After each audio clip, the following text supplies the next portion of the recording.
Bonjour, bonsoir et bienvenue pour ce 57e numéro du Rendez-vous Ciné. Je suis, comme d'habitude, en compagnie de Blue Torch. Comment vas-tu? Et salut, ça va, comme toujours. Et toi, comment vas-tu? Eh bien, ça va. Ce mercredi, nous allons vous parler de cette sélection spéciale horreur avec un remake un peu bizarre de The Mask, de Pocahontas avec un yo-yo en forme de hachette, et nous vous parlerons, dans le Ciné-Club qui conclut l'émission, de bagarre entre spectres. Tout d'abord, commençons par Black Phone, nouveau film de Scott Derrickson, après Sinister ou Doctor Strange. Finchou, un adolescent de 13 ans timide mais intelligent, est enlevé par un tueur sadique qui l'enferme dans un sous-sol insonorisé où s'époumoner n'est pas d'une grande utilité quand un téléphone accroché au mur, pourtant hors d'usage, se met à sonner. Finney va découvrir qu'il est en contact avec des voix des précédents victimes de son ravisseur. Ils sont aussi morts que bien résolus à ce que leur sort ne devienne pas celui de Finney. Qu'est-ce que tu en as pensé, Blue Torch? Alors pour moi, le film, déjà, il est vraiment pas mauvais. Il est même assez bon sur certains points et vraiment, je l'ai trouvé assez sympa. Et en soi, je m'as passé un mauvais moment à le regarder. Il était plutôt sympa. En plus, plutôt court, ce qui est un avantage. Hein, le film passe assez vite. Mais il y a quand même un gros point quand même qui m'a un peu dérangé sur le film. Mais bon, déjà, je vais commencer par les points positifs. Le film a globalement une très bonne intrigue qui est très bien construite. T'as déjà dit pas mal avec le synopsis, mais globalement, ce côté, justement, ancienne victime qui va aller aider d'une certaine manière Finney autant qu'ils peuvent, c'est vraiment assez intéressant, le point de vue, la manière dont c'est fait, c'est très bien amené, et honnêtement, c'est assez cool. Tu suis au final Finney qui va essayer du coup de ne pas mourir, ce qui est déjà un bon point, et c'est plutôt sympa à suivre toute cette histoire, hein, comme ça, qui est très simple et pourtant très bien construite. Alors, il y a quand même beaucoup de points qui ont genre zéro explication, plus ou moins, c'est genre on les donne comme ça et nique ta mère, on n'explique pas ta gueule c'est magique, mais au final, je trouve que c'est même pas si dérangeant. De toute façon, un film n'a pas spécialement besoin d'expliquer tous les points du film, tout son contenu ou quoi. Il peut garder comme ça certains éléments intrigants et honnêtement, ça rajoute pas mal d'éléments surnaturels au film, de petites intrigues comme ça, sur lesquelles on peut d'ailleurs théoriser si on veut. En vrai, c'est assez chouette, je trouve. Et jusqu'à la fin, pour le coup, l'intrigue est plutôt chouette, même si pas forcément imprévisible, hein, globalement, la fin, on la voit assez venir, mais ça reste assez sympa. Mais pour moi, le film a quand même un gros problème, c'est qu'il a l'air vieux, en fait. Vraiment, le film, il est sorti ici en juin, je pense, et pourtant, en le regardant, j'avais l'impression de voir un film de genre 2008. Honnêtement, ça m'aurait pas choqué si on m'avait dit ah ben c'est pas le bon film en fait que tu regardes. On t'a demandé de voir le remake et là c'est un ancien film que tu regardes, c'est pas bon. Et honnêtement, le film, il est pas mauvais, mais il est vieux, je trouve. C'est vraiment t'as pas l'impression que c'est un film récent en fait. Et je me doute que pour certains, ce sera pas forcément un point négatif. Genre, pour tous les boomers qui sont en mode c'était mieux avant, bah effectivement, le film rappellera quand même pas mal les films d'avant, du coup, en étant peut-être un petit peu mieux monté, peut-être un peu plus cohérent, avec peut-être une meilleure intrigue, un truc un peu plus moderne quand même au final. Mais un truc meilleur, mais un film qui rappellera quand même pas mal au niveau nostalgie. Mais perso, je trouve pas du tout que c'est un avantage, hein. Genre, actuellement, on a la possibilité de faire au final bien mieux que les films d'avant, donc il n'y a pas spécialement besoin de faire des films qui ressemblent à des films d'avant, même si potentiellement c'est aussi une volonté de réalisation, hein. C'est totalement possible que le réalisateur ait voulu donner cet effet à son film. Enfin voilà, je n'ai pas vraiment plus à dire au final sur le film. Le film est assez sympa quand même, hein. J'ai pas passé un mauvais moment dedans, mais j'ai trouvé que c'était quand même un film assez vieillot, donc c'est pas non plus un film que j'aime particulièrement ou qui sera mon top de films préférés. Mais toi, Dion, qu'est-ce que tu auras à dire dessus? Tu avais dit que c'était un film nostalgique, sauf que je ne suis pas d'accord avec toi. Je trouve que c'est un film justement anti-nostalgique. Il décrit avec dureté et noirceur une époque où on a l'habitude de fantasmer.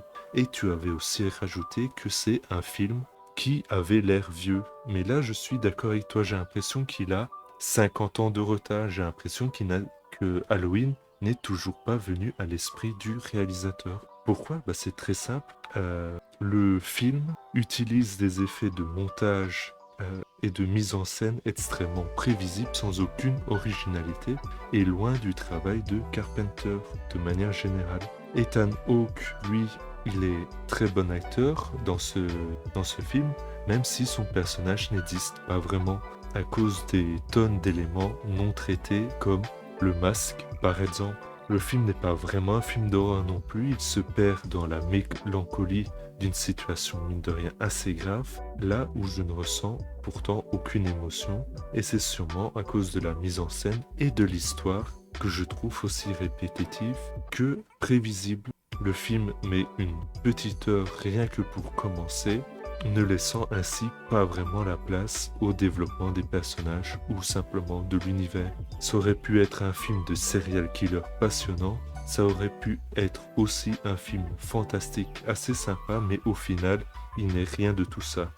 J'ai pas passé un mauvais moment, mais je trouve ça dommage que rien n'ait développé. Continuons avec Prey, spin-off préquel de la saga Predator. Au XVIIIe siècle, Naru, une farouche et brillante guerrière, se fait désormais un devoir de protéger sa tribu dès qu'un danger la menace. Elle découvre que la proie qu'elle traque en ce moment n'est rien d'autre qu'un prédateur extraterrestre particulièrement évolué, doté d'un arsenal de pointe des plus sophistiqués. Une confrontation aussi perverse que terrifiante s'engage bientôt entre les deux adversaires. Le film est pour moi divisé en deux parties. La première de 45 minutes est un film d'ambiance sympathique, pouvant faire penser à une chaîne télé, chasse, pêche, nature et prédation. Elle nous raconte une métaphore du colonialisme en arrivant toujours après les événements comme un massacre de bisons. Je trouve par contre que cette partie m'a un peu perdu à cause de problèmes de narration et que je n'ai pas trouvé très agréable à suivre à cause de ça.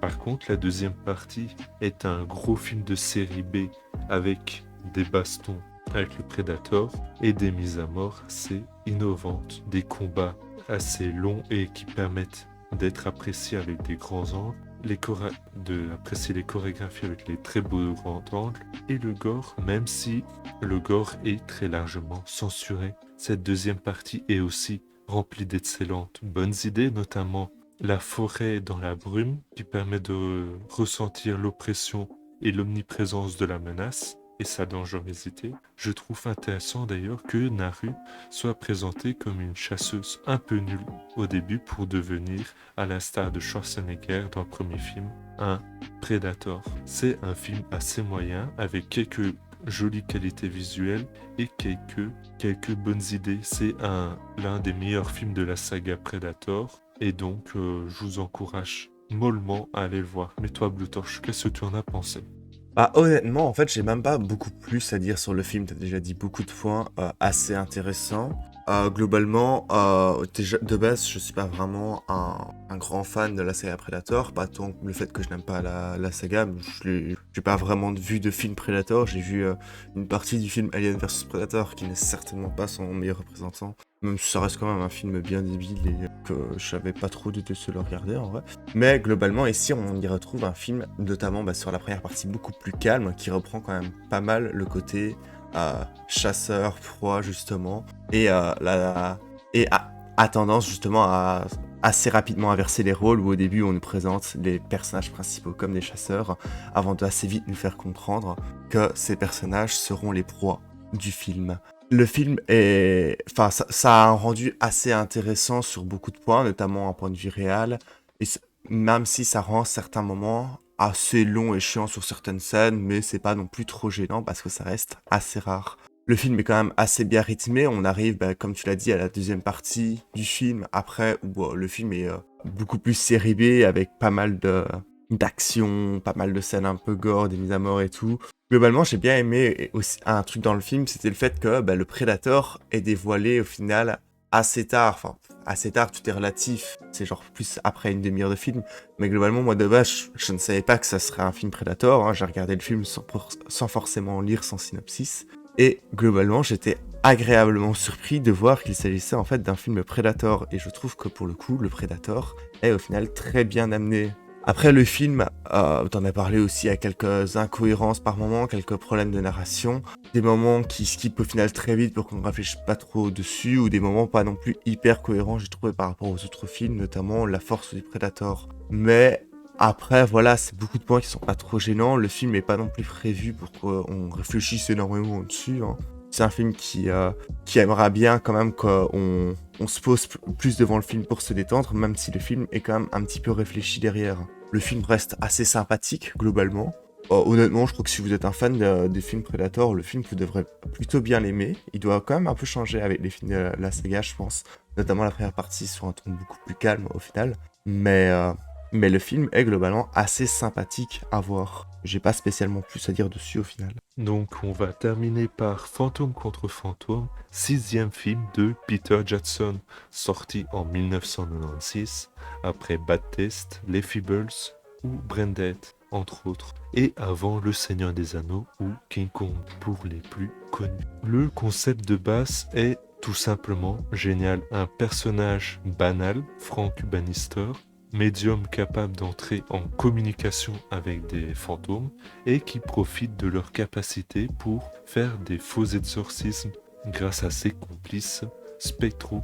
Le film se transforme malgré tout assez rapidement en une espèce de train fantôme hallucinant qui joue entre comédie et horreur